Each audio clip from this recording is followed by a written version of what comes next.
हाँ तो बच्चों देखिए 2023 का क्वेश्चन नंबर 28 जो 3 मार्क्स का आया था वो ये है कि distinguish between nuclear fission and fusion given an example of each.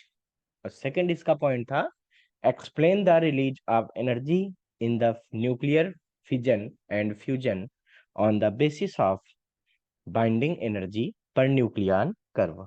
Okay, तो बच्चों सबसे पहले तो मैं बात करता हूं कि न्यूक्लियर फिजन और न्यूक्लियर फ्यूजन क्या है। तो देखिए बच्चों, पहले हम बात करते हैं फिजन की। ठीक, फिर हम बात करेंगे फ्यूजन की। तो देखिए बच्चों, न्यूक्लियर फिजन होता क्या है। न्यूक्लियर फिजन क्या है कि जब एक हैवी एटम, एक हैवी न्यूक्लियाई दो छोटे छोटे न्यूक्लियाई में, ठीक है, ब्रेक हो जाता है। दो या दो से ज्यादा भी हो सकते हैं, तो इसको हम लोग बोलते हैं न्यूक्लियर फिजन। ठीक है। अच्छा, मतलब एक हैवी न्यूक्लियाई जब लाइटर न्यूक्लियाई में ब्रेक हो जाता है तो इसको हम लोग क्या बोलते हैं, फिजन। यानी कि हम कह सकते हैं कि जब एक हैवी न्यूक्लियाई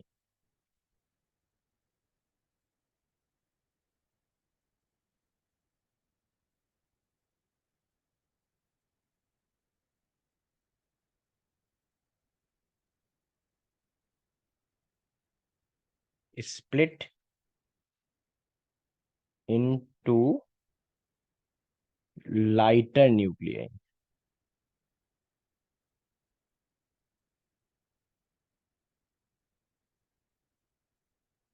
ठीक है, तो इसको हम लोग बोलते हैं न्यूक्लियर फिजन। और न्यूक्लियर फ्यूजन क्या होता है, व्हेन लाइटर न्यूक्लियाई मतलब जो बहुत हल्के न्यूक्लियाई हैं, ठीक है, वो कंबाइन हो जाते हैं, एक हैवियर न्यूक्लियस बना लेते हैं। तो इसको हम लोग बोलते हैं कि ये क्या है, न्यूक्लियर फ्यूजन है। इसका मतलब है कि two or more lighter nuclei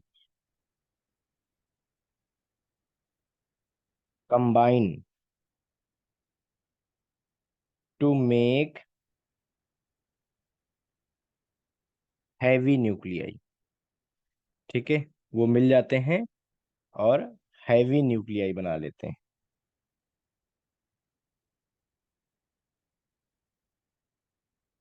heavier बोलेंगे इसको, न्यूक्लियाई।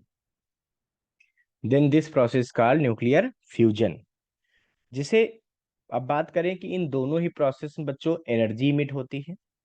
ठीक है। अच्छा, बट याद रखना कि जो फिजन में है एनर्जी फ्यूजन की अपेक्षा कम जनरेट होती है। मतलब फिजन की एनर्जी कम होती है और फ्यूजन की एनर्जी क्या होती है, ज्यादा होती है। ठीक है। फिजन को नेचुरली कहीं जो है नहीं पाया गया है, ये नेचुरल रिएक्शन नहीं है। और फ्यूजन नेचुरली भी पाया गया, कई सारे स्टार्स में हो रहा है न्यूक्लियर फ्यूजन, उसकी हेल्प से एनर्जी प्रोड्यूस हो रही है। तो ये मतलब नेचर में भी पाया जाता है फ्यूजन।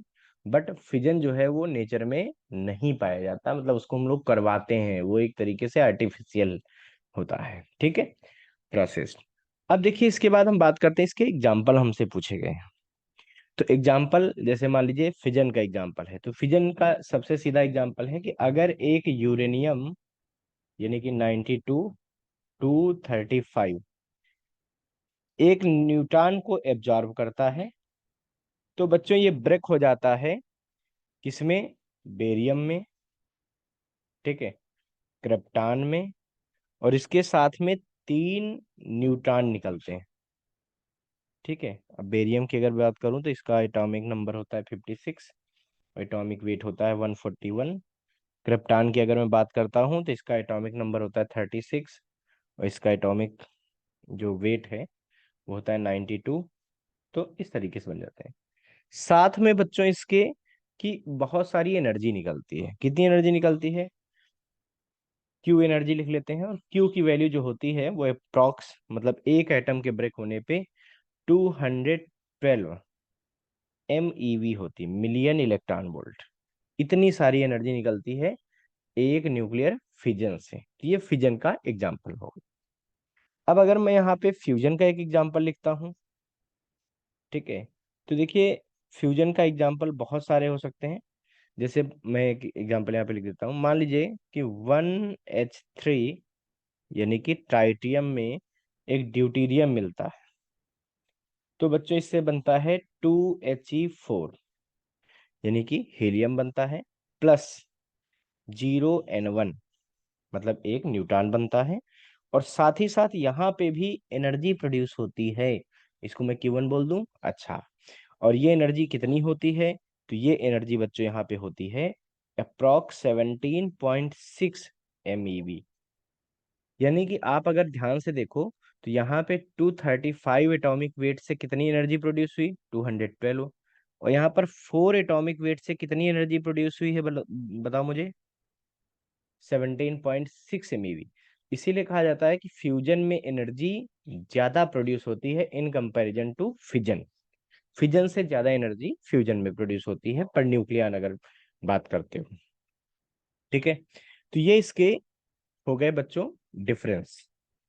अब पूछा गया है कि एक्सप्लेन द रिलीज ऑफ, अब हम सेकेंड वाला पार्ट करेंगे, explain the release of energy in the nuclear fission and fusion on the basis of binding energy curve.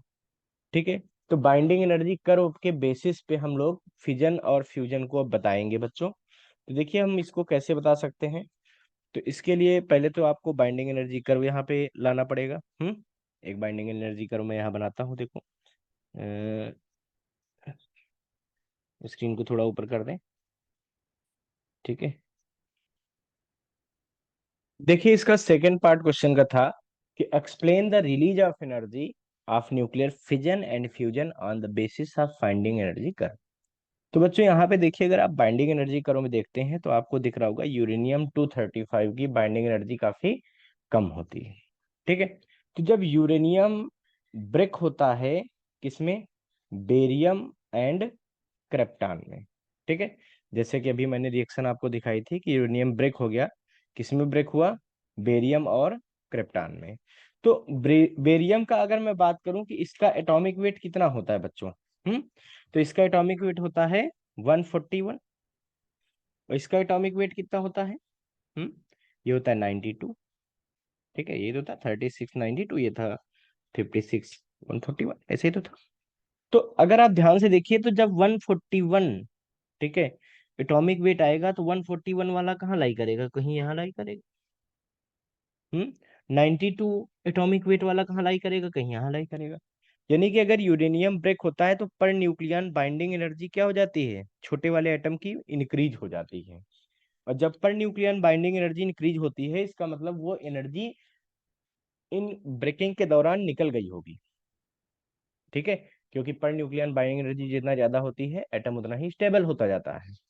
तो यहाँ पे जब एक न्यूक्लियर फिजन होता है तो per nucleon binding energy increase होती है। तो क्या लिखेंगे? In nuclear fission. ठीक है। Per nucleon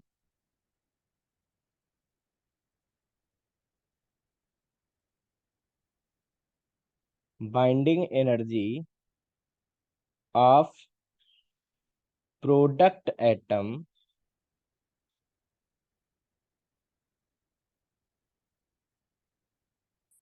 increased.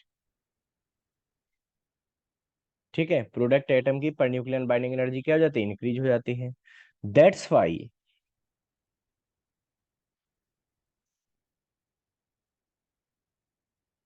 Energy released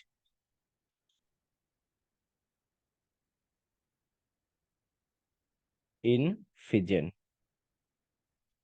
ठीक है। और ये लगभग मतलब जब फिजन कराते हैं समझो 1 MeV के आसपास एनर्जी रिलीज इंक्रीज हो। देखो यूरेनियम का जो पर न्यूक्लियर बाइंडिंग एनर्जी क्या है? वो 8 से कम है। 7.8 समथिंग। और जब ब्रेक होके बना तो क्या हो गया? ये देखो यहाँ बन गया, यहाँ बन गया, मतलब 8.45 ऐसा कुछ। तो लगभग 1 MeV एनर्जी का अंतर पड़ जाता है। ठीक है। तो ये बात ध्यान रखिएगा। इसीलिए हम कह सकते हैं कि फिजन में एनर्जी रिलीज होती है। अब बच्चों हम फ्यूजन की बात करते हैं। फ्यूजन में अगर आप बात कीजिए तो देखिए, अभी मैंने जैसे एग्जांपल आपको पढ़ाया था कि 1H2, ठीक है, +1H3, यानी कि ड्यूटेरियम और ट्राइटियम, इससे मैंने क्या बनाया था, 2He4 बनाया था, प्लस न्यूट्रॉन बना था और प्लस एनर्जी निकली थी। कितनी निकली थी? 17.6 MeV। कुछ ऐसी ही एनर्जी निकली थी ना बच्चों? हाँ बिल्कुल निकली थी। तो अब जरा आप ध्यान दीजिए, ठीक है, यही था ना। हम्म। अब जरा इस यहाँ पे ध्यान दीजिए कि अगर आप इस कर्व में ड्यान से देखिए तो क्या हो रहा। ये ड्यूटेरियम है, ठीक है, ये जो पहले दिख रहा है ये क्या है, ड्यूटेरियम। तो ड्यूटेरियम की पर न्यूक्लियन बाइंडिंग एनर्जी क्या है, कम है। ट्राइटियम की बाइंडिंग एनर्जी पर न्यूक्लियन क्या है, ड्यूटेरियम से ज्यादा है, बट फिर भी 4 से कम है। देखो 2 से ज्यादा है, 2.4 समथिंग ऐसा कुछ दिख रहा है हमें, ठीक है। बट इनके मिलने से क्या बनना है, हीलियम। हीलियम की पर न्यूक्लियन बाइंडिंग एनर्जी कितनी ज्यादा हो गई?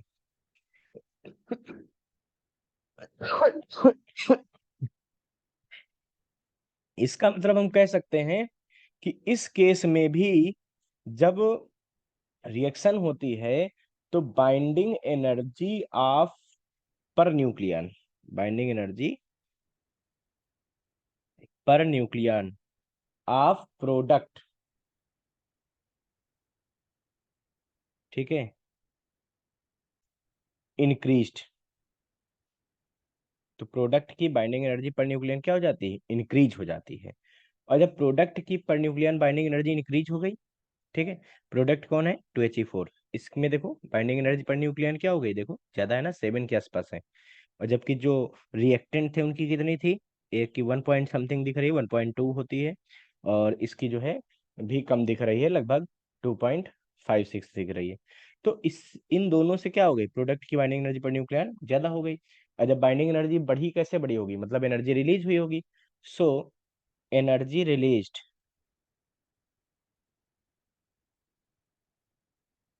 इन न्यूक्लियर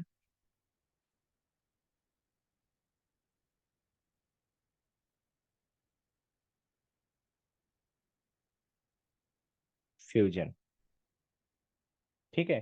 तो न्यूक्लियर फ्यूजन और फिजन में एनर्जी क्यों रिलीज होती है, इंक्रीज, क्योंकि दोनों ही केस में प्रोडक्ट जो बनते हैं उनकी बाइंडिंग एनर्जी पर न्यूक्लियर इंक्रीज हो जाती है, ठीक है। तो ये इसका आंसर हो गया। पहले हमने इसमें समझ लिया कि क्या डिफरेंस होता है, तो मैंने वो बता दिया आपको। फिर क्यों एनर्जी रिलीज होती है इसके बारे में हम लोगों ने बात कर ली, ठीक है। तो ये जो क्वेश्चन आपका था इसका ये आंसर हो गया, ठीक है। इसको आप फटाफट नोट कर लीजिए।